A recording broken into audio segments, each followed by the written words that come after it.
C'est l'heure du face-à-face entre Pierre Jacquemin du magazine Politis et David Revaud-Dallon de la revue Hémicycle. Bonjour à tous les deux. Bonjour Roselyne. Bonjour Roselyne. Dernière donc de la saison. On se retrouvera, j'espère, en septembre. Vos unes respectives.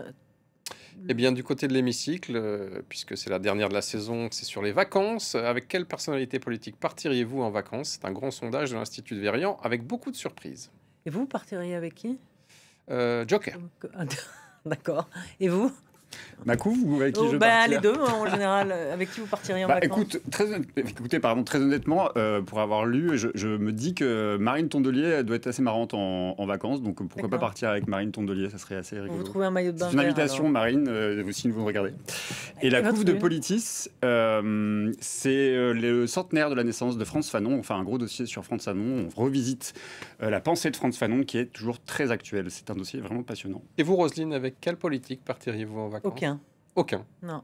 Non. Vous coupez. Vous coupez, je coupe. Faut savoir trancher par moment. Dans le vif. Hier, le Premier ministre François Bayrou a annoncé son plan d'économie, presque 44 milliards d'euros, des efforts pour tout le monde avec deux volets, la dette et la productivité. Tout le monde va y passer, retraités, classe moyenne.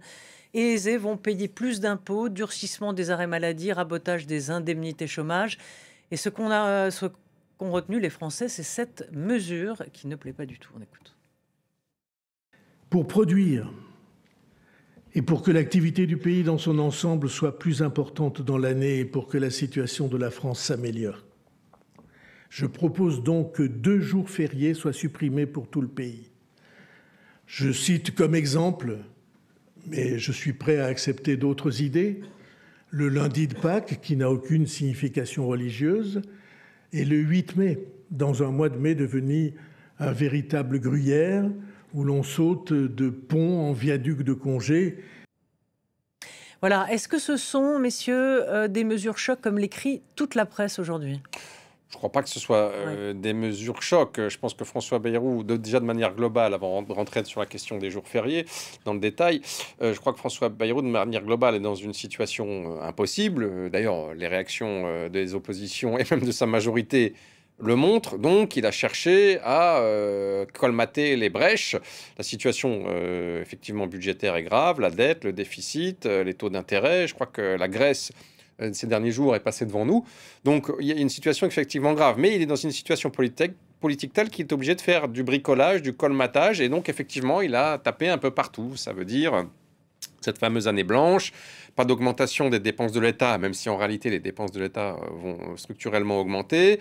Les retraités, les collectivités territoriales, les dépenses de santé, voilà. Oui, tout y passe. Tout y passe, dont ces jours fériés. Ce qui est intéressant, c'est de constater la levée de bouclier généralisée. Si l'on en croit les réactions des oppositions de gauche et du Rassemblement national, et si l'on en croit aussi le manque de soutien quand même de sa minorité absolue, on va dire, puisque ce n'est pas une majorité, c'est-à-dire personne ne s'est précipité pour monter au créneau et soutenir François Bayrou, ni Gabriel Attal, ni François-Édouard Philippe, et même Laurent Wauquiez s'est montré il y a quelques minutes dans sa réaction assez critique, en disant qu'il fallait faire plus, notamment sur l'immigration, l'assistanat, etc. Donc, compliqué, mais tout ça a été écrit. Et je pense que le vrai jeu commence maintenant, puisqu'on rentre dans 3 mois de négociation d'ici l'examen du projet de loi de finances. Alors, sur ces mesures, Pierre, est-ce que, selon vous, c'était le chemin à prendre ou c'est remarquablement inéquitable? Vous savez, sur le sous-titre de son discours hier, c'était le moment de vérité. Le seul moment de vérité qu'il aurait pu exprimer, c'était quand même qu'il est pour partie, en tout cas il est co-responsable de la situation dans laquelle on est. Ça fait 7 ans que Emmanuel Macron est au pouvoir. François Bayrou a passé 5 ans comme haut-commissaire au plan. Il a accompagné la politique du gouvernement. Enfin, la dette, elle ne date pas de Macron. Enfin, vous avez raison, mais ça fait quand même 7 ans qu'ils sont en responsabilité. 5 ans que M. Bayrou était haut-commissaire au plan. Et il nous explique aujourd'hui que la France est au bord du précipice. Peut-être la première des vérités, c'était de dire que leur politique n'était pas la bonne. Enfin, je veux dire, c'est qu'ils ont continué à accroître la dette, à accroître le déficit, et que donc, du coup, il n'est sans doute pas le mieux placé pour nous expliquer comment il faut faire pour résorber la dette. C'est déjà la première des vérités qui n'a pas été dite hier. Et puis, évidemment, il y a une part de stratégie dans la présentation du plan qu'il a fait hier, qu'il a fait d'ailleurs tout seul, parce que c'est la raison pour laquelle aussi beaucoup de ses copains, ou en tout cas membres de la minorité absolue ou du bloc central, c'est qu'il n'a associé personne à cette feuille de route. Et donc, qu'on peut comprendre que certains d'entre eux ne soient pas très contents des propositions qui sont faites. Il n'aura pas de majorité pour voter ces mesures, donc il va forcément falloir discuter avec sans doute certains de ses opposants, qui du Parti socialiste ou qui du Rassemblement national, et que c'est là que va se jouer justement la future trajectoire. J'entends effectivement beaucoup de critiques du côté du PS, j'entends aussi beaucoup de critiques du côté du Rassemblement national, mais vous savez, il y a cette théorie qui monte, on parlait de Marine Tontelier, je crois que c'est elle qui la première l'a présentée hier, et peut-être que c'est conspirationniste que de le penser, mais on ne peut pas imaginer que tout ce qui a été annoncé de manière assez violente, parce que les propositions, c'est quand même une cure d'austérité quand même assez impressionnante, que tout ça va se jouer à la rentrée en mode le Rassemblement national a gagné, on va revenir sur les 2 jours les 2 jours fériés, on va renier un peu moins sur la question du remboursement des médicaments pour montrer que le Rassemblement national est un parti d'opposition ou le Parti socialiste est un parti d'opposition qui a réussi à faire des négociations. Donc la vraie question, c'est ce que vous posiez en sous-titre, c'est la censure, est-ce qu'elle va avoir lieu ou pas? Et c'est ça la vraie question. Ça va dépendre des négociations. Mais je trouve que la feuille de route qui a été présentée hier est quand même particulièrement injuste. Ça pose la question de la légitimité de ces mesures-là et de la place de M. Bayrou à imposer ce type de mesures. Oui, d'un autre côté, on peut se demander qu'est-ce qu'il aurait fallu faire? Taxer peut-être plus les riches, c'est ce que dit la gauche. Mais est-ce que, en tout cas... Même le Bloc central. Hein. Ouais, est-ce que ça partait d'un bon sentiment de dire... Il y avait ce slogan du gouvernement, stop à la dette et en avant la production. C'est-à-dire il y a 2 volets, le surendettement et 2, la production, c'est-à-dire travailler plus, d'où les jours fériés. Ouais. Est-ce qu'on pouvait y échapper? Alors, le Premier ministre parle de ponts, de mets, même de viaducs. Est-ce qu'on peut se poser aussi la question, en faire l'avocat du diable et se dire, bon, il y a peut-être beaucoup de jours fériés en mai, on a pu le constater. Non, bien sûr, mais dans le slogan « Stop à la dette en avant la production », en réalité, c'est surtout « Stop à la dette », ou du moins on essaie de réduire au maximum les déficits, mais il n'y a pas grand-chose sur la productivité à part cette mesure des jours fériés. Je crois que, en réalité, comme je le disais, le vrai jeu commence maintenant, et moi j'ai plutôt l'impression qu'on va revivre presque mot pour mot ou acte pour acte ce qu'on a vécu avec Michel Barnier, puisque, souvenez-vous, il avait prévu, lui, un plan de 60 millions. 60 milliards, pardon, 40 milliards d'économies, 20 milliards d'impôts supplémentaires. Et il avait commencé à négocier, à pinailler, notamment avec le Rassemblement national, qui avait fini finalement par le planter sur la question des retraites. Ça, c'est très intéressant. Et donc, si on en croit l'affichage du jeu, puisque là, aujourd'hui, on est au début de la partie de poker menteur, la gauche dit non, et le Rassemblement national dit non pour d'autres raisons. Tout en soulignant encore une fois que LR, qui est une partie du socle commun, qui n'a pas grand-chose de commun et pas grand-chose d'un socle, et le bloc central, n'est pas franchement très allant. Donc en réalité, ça va être très compliqué, et je pense que la capacité de François Bayrou à survivre va dépendre, une fois de plus, du Parti socialiste. Et c'est dans les mains du PS qu'est la clé en réalité, puisque...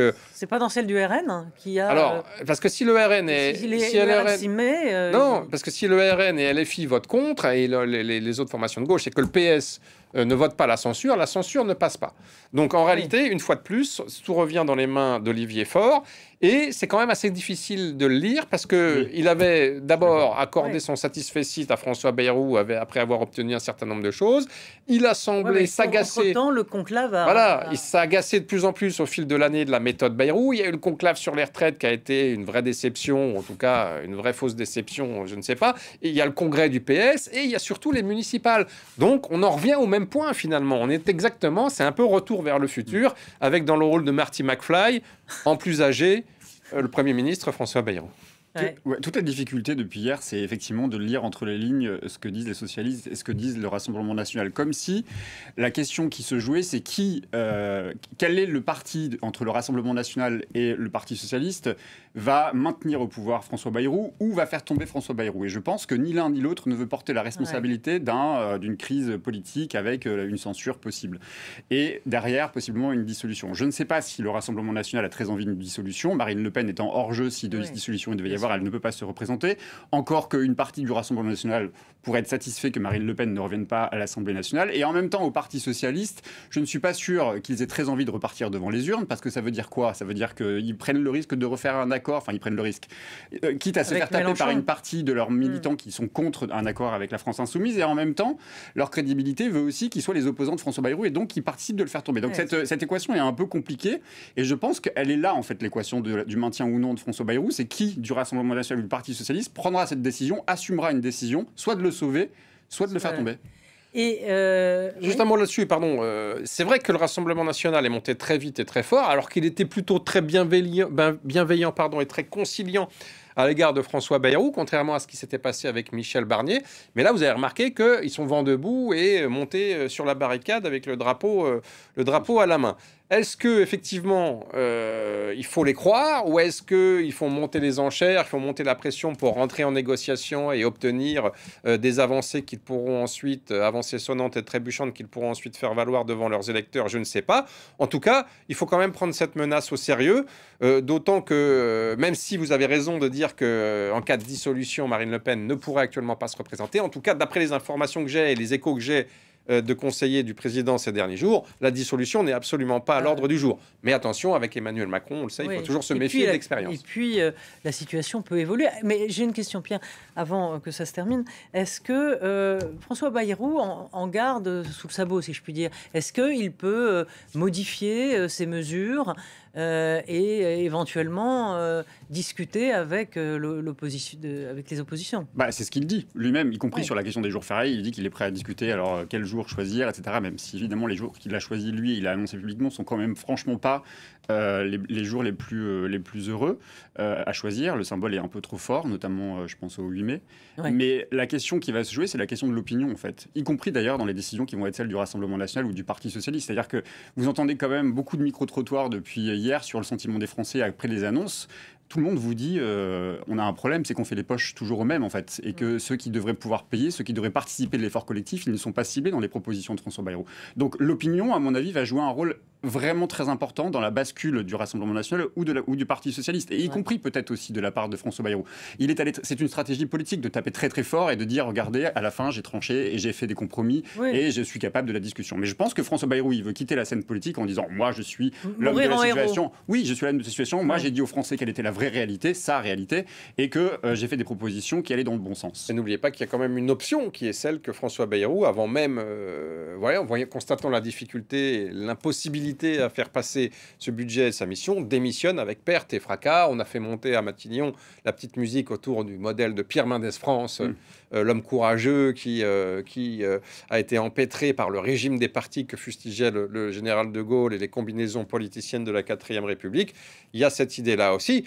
Et effectivement, vous avez raison, Pierre, je pense que le Rassemblement national, comme il avait changé son fusil d'épaule à l'époque de Michel Barnier, constatant au début que Michel Barnier était plutôt populaire, et puis très vite qu'il sombrait dans l'impopularité et que ses électeurs étaient très mécontents, il avait basculé dans la censure. Donc là, pour l'instant, les dés ne sont pas jetés, mais les cartes sont sur la table. La partie de poker va durer 2 à 3 mois et on sentira vraiment les choses à la rentrée. Peut-être qu'on aura l'occasion d'en parler sur ce plateau.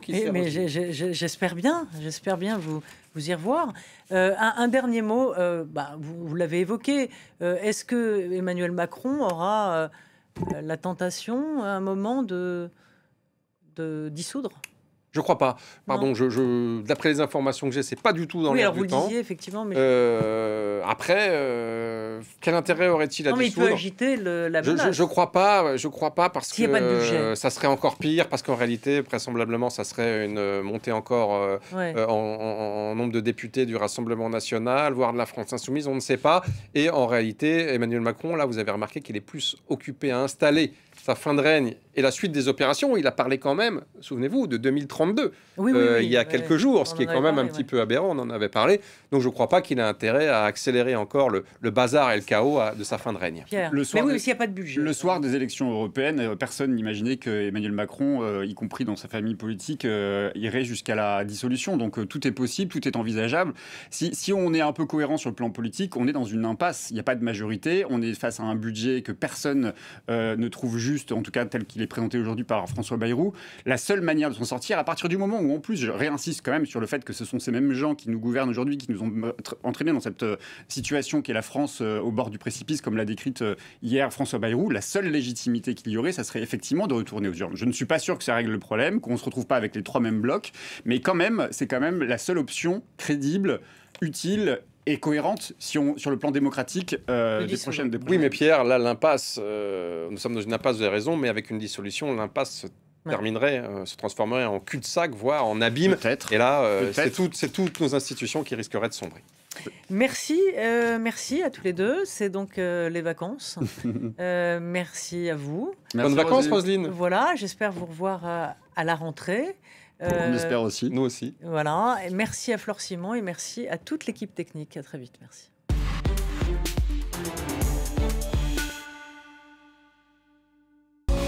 Longtemps, la place des femmes a été en cuisine, la haute gastronomie étant, elle, l'apanage des hommes. Mais aujourd'hui, certaines chefs ont décidé de mettre les pieds dans le plat pour changer la donne.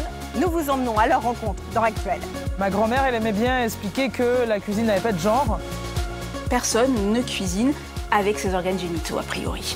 La compétence, c'est ça qui est la clé. Je pensais que ce que j'avais vu était grave ou ce que j'avais subi était grave et je me suis rendu compte que c'était 10% de ce qui existait réellement dans la plupart des cuisines. Actuel, à voir sur France 24 et France24.com.